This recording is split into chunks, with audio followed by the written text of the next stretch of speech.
I'd like to explain why I introduced this bill and why I think it's critical that we pass it in the coming weeks. For those who don't recall, Mr. White was an African-American man who was unarmed, who was shot and killed on June 11th, 2018. Justice for Robert White! Justice for Robert White! No justice, no peace! No justice, no peace! His brother Roddy and his sisters Irene and Lisa, they asked me to share a few of their words that they submitted for the record for the public hearing.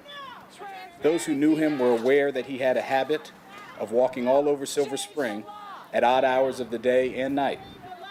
In his case, we call the situation being a black man walking alone in an affluent neighborhood and becoming a suspect by a police officer just because he was black. End quote. If we listen to these words carefully, we hear something very important: the roots of distrust. My legislation would require any death involving an officer in Montgomery County be investigated by independent investigators.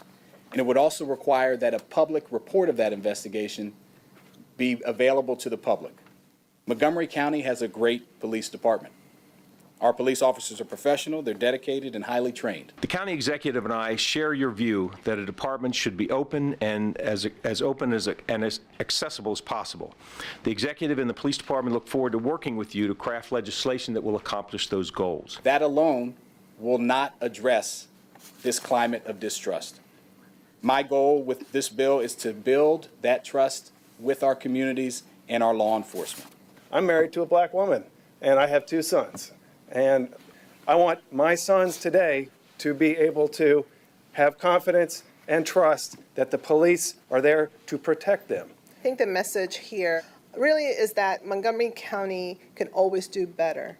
And the idea is not to wait until such a time where we're in crises. I think the idea is to make sure that we are addressing when we need to address in a proactive fashion.